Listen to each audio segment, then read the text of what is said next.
Welcome everyone to another edition of Stepping Up to the Plate. So glad you could join me here for a very special edition. We have two very special visitors here to the dais from the champion New England Free Jacks Major League Rugby team. We have the head coach Scott Mathie and Tom Kindley. Thank you very much for joining us, gentlemen. Scott, thank you so much for being here on set here with us. And we're so honored to have, Major League Rugby champions here on our set. Congratulations on a great season. So much to discuss about the season that you had, the roster, the growth of the sport here. And, Milton here has a very strong pedigree of rugby championships. At the high school of Milton High had two back-to-back rugby champions. So there's a great, I think, appreciation for the sport here in Milton. And obviously in New England with the championship, I think it's just going to even grow even more this year. And then you have the sport also expanding. And we can probably talk about that as our launching point, Tom, with where the sport has gone, where it's been, and where you see it going here, in the U.S. in terms of the Major League Rugby, planting its flag now here stateside. Yeah, so I think to take it way back, American football actually stemmed from rugby. Rugby came to the United States first and was in the collegiate system actually in the Northeast, and then the game evolved into American football. So even if fans of sport and football don't know it, they do love rugby, and they just they may not have seen it yet. So I think that's a pretty cool story to always tell. But in terms of Major League Rugby, it's into its 7th year, I believe, of operation. We're into our 5th season. We came into the league in 2020, and the game, like you say, it's been getting more and more exposure. And we're really well positioned now to, I think, leverage into some really big things and some massive kind of engagement and attendance across the stadiums. There are 12 teams that compete across Major League Rugby, all the way from San Diego, who we played in the final last year, to Seattle, down to Miami, who are a new team coming in this year, along with LA and a team in North Carolina who we played last weekend. Yeah. So that's kind of, a bit of an overview. And you have some outreach too with your fans, prospective maybe young players holding clinics. Free Jacks Academy, I think, is another awesome thing. And I don't know, Scott, if you could address that in terms of the development of players here within your system and maybe in New England at large. I think that's the thing. I've been really impressed with the amount of actual schools playing rugby. I always thought, coming from South Africa, there wasn't much going on. But when you start to we do the draft every year. Yeah. There's 3 rounds of that, and you see the amount of collegiate teams that play this game.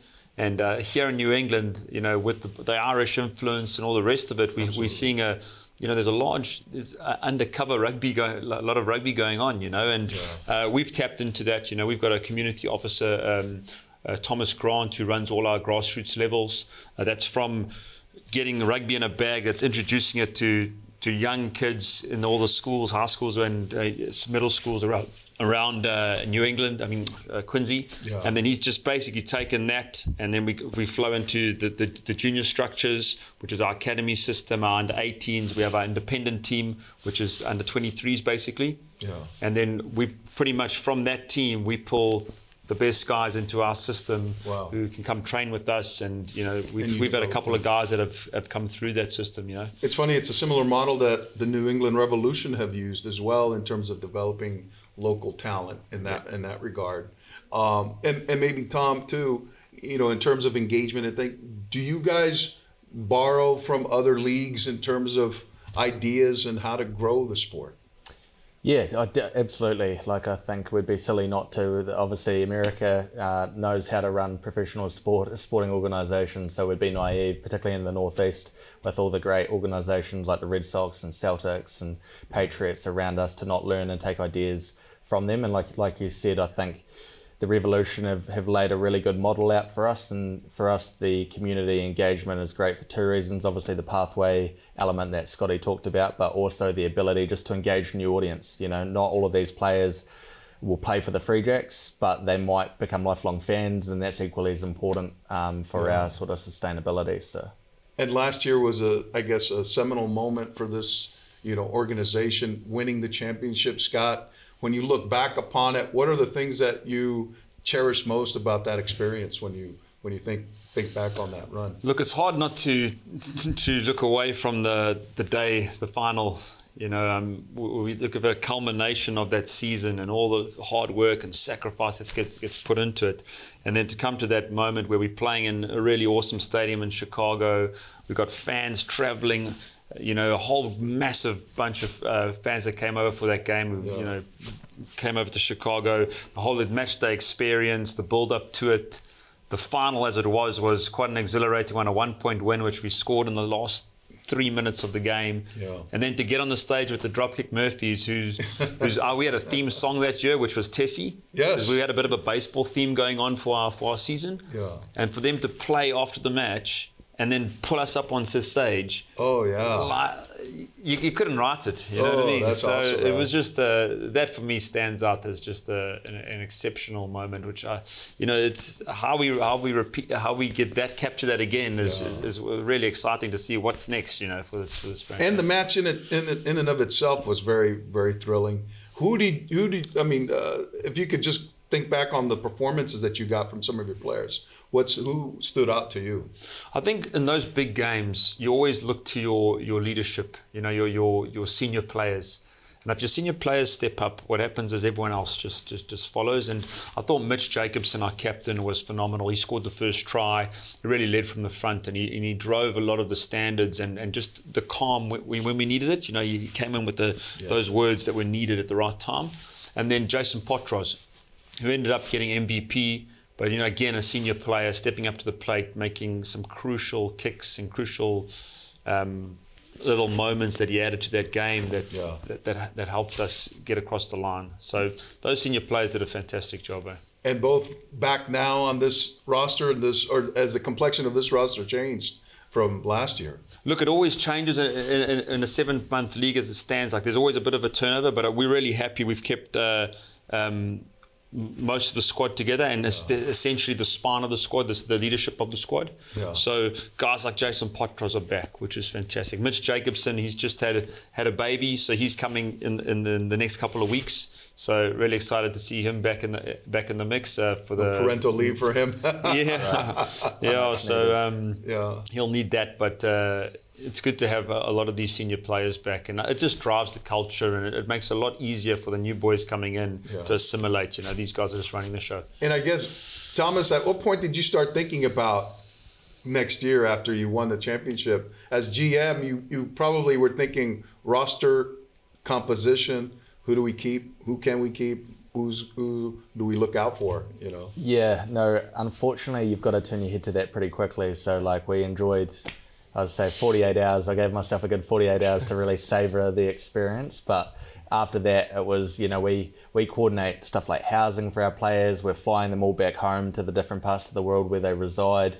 We're getting into the community and academy stuff through the summer, as you know. So it was straight back to work, really. And we've got the stuff like the collegiate drafts. That's 2 weeks around the corner. So the later you go, the more time pressure you're under to prepare for that stuff. So it was straight into it, really. And I think it's something that realistically we're going to be a few years down the line that we'll look back and really kind of digest what happened on that day.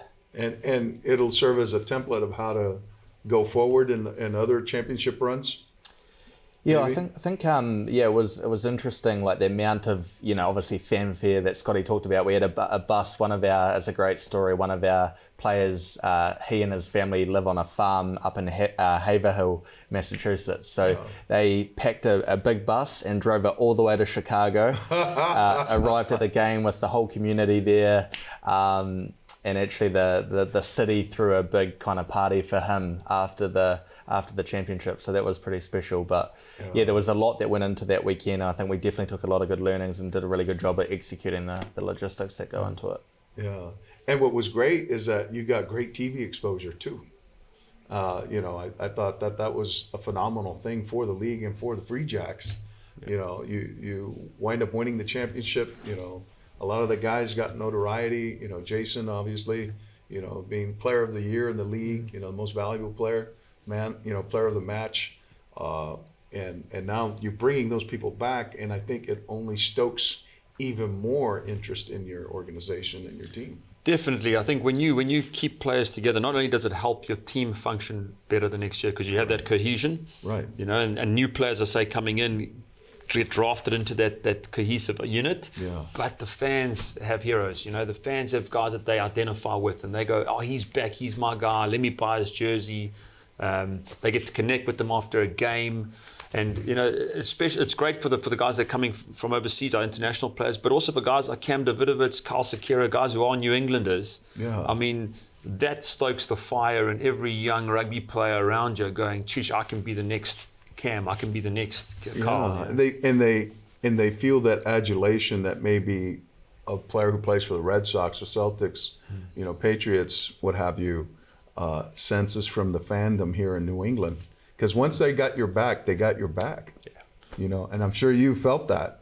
Oh, we definitely have. I think we've absolutely got the strongest, most passionate fan base in the competition. Like, they are raucous, you know, on game days. If you get out there, you can hear them. There's one fan. He's a football coach from Foxborough, and every time the coaches walk in, he yells out to them, doesn't he? Every weekend. So it's a really special place to be. And I think, like you say, once you win the hearts and the minds of the New England people, they'll really come and be there for absolutely. you. Absolutely. And I think the brilliant thing that you guys do is that you allow your players to interact with your fans at the end of games in these wonderful events that you put on. The game day event is I think, built around your championship culture. And here we are this weekend, Champtoberfest, right? Kicking it off against DC. You know, the team you guys faced in the conference finals a year ago. Tell me a little bit about what fans can expect from that game. Oh, man, look, it's one of those things as a coach, you know, when you have this Champtoberfest and stuff, as a coach, you're trying to separate the team from that because, right, you know, we want to get back to our values of humility and, you know, hard work and these things. Sure. But for the fans, 100%. They got to enjoy that. They got to enjoy the homecoming of a team that won the championship. Yeah. You know, there's going to be your beer tastings and festivals going on there. Yeah. There's music happening afterwards. There's the kids section for their fun and games. There's our players that aren't playing on match day immersed with all these activities. Yeah. It's a great atmosphere. Will you have a special pre-game ceremony, pre-match ceremony with the presentation of the shield and maybe something of that nature? There's going to, like Scotty's been doing a good job of trying to separate it from the team. So as soon as the players enter the locker room, he's a coach, man. He knows what he's doing. There's going to be a reveal of the championship banners, both the Major League Rugby Championship and the Eastern Conference Championship banners that will drop down on the stadium, which will be pretty special for the fans to see that. And your stadium is Quincy Veterans Memorial Stadium, and we invite all the fans out there to get out there on Saturday, correct? That's right, 2 p.m. kickoff. It's the second game of the Major League Rugby 2024 season, but our home opener, like you say. Yeah. So the gates will open late morning, and it really is it's a day out. You know, it's a 2 p.m. kickoff, which is perfect because we should get the best of whatever weather New England serves us up. Yes. And like Scotty said, there's so much to do. There's tailgating going on, there's music, and everyone will, if you don't know the game, there'll be a bunch of people to kind of fill you in and inform you as to what's going on. And that's right. the beautiful thing is you don't need to know the game. You know, it's a day out, and whether or not you know about the game or you even care about the game, you can have an amazing day out. So. Oh, yeah. Well, for me, I mean, having played football and not played rugby, but appreciating the physicality of the sport, the athleticism involved in the sport, you know, the toughness of every single guy who plays rugby, you know. I would have loved to have played it. I don't know how long I could have played it, but I appreciate it very much so. And I know that, you know, as you get now to begin your title defense, can you tell us a little bit about the composition of this team, Scott, and what you like about it, who are going to be some interesting newcomers? Yeah. What can fans look forward to? I think, look, as I said previously, like we've retained a core of our squad. So we've retained that little spine of our playmakers, but we've also retained our leadership, which is really important, you know.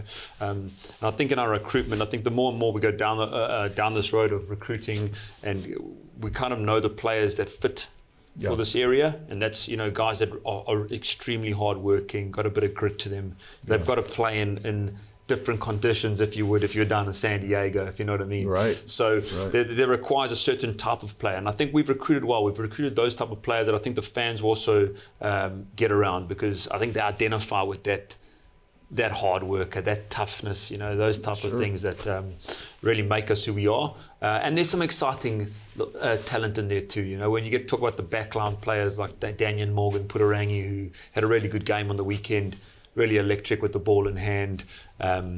We got a monster of a man, John Ray Jenkinson, a South African tight head prop, who's also come from Atlanta. I coached him when I was in South Africa, so there's a bit of a connection there. So he's coming to really add some power to our scrums. Yeah. So he's one exciting guy to look out for. And it was good to really get actually from DC, probably their top player last year, Carl Bailey, who's a Canadian international lock, a real tall, timber, experienced campaigner. Wow. So good to have him in our ranks this year too. It's interesting to note too, though, Scott. Once you win a championship, Tom, and you can address this as well, does that attract more players to want to come to be part of your championship culture, your championship organization? You know, the thing, yes, but I think what attracts players is the environment itself. Sure. Before the championship, like we were finding that the year we won the championship last year, we attracted a wealth of players just from what we were doing in our environment, like really good coaching, great connection, a sense of belonging that we've fostered there, and the players and the management have done that. Yeah. And that attracted the players initially. Yeah. And then I think once, when you're winning too, players want to be a part of that. Sure. So I think you combine those two things together, and definitely there's a willingness. It's a bit easier to get guys over. As hard as you have to work in rugby, I would say, and I would submit, it's probably even harder to have to play your games in a vacuum. Yeah. And it's probably better that you have that environment, because it raises the spirits of your team, and it makes them probably want to do it even more so. Yeah, and the margins between your coaching ability. There's a lot of good coaches in the league. There's a lot of good strength and conditioning guys. There's a lot of good resources and stuff. Yeah. So what is something that a lot of people don't take for granted, how much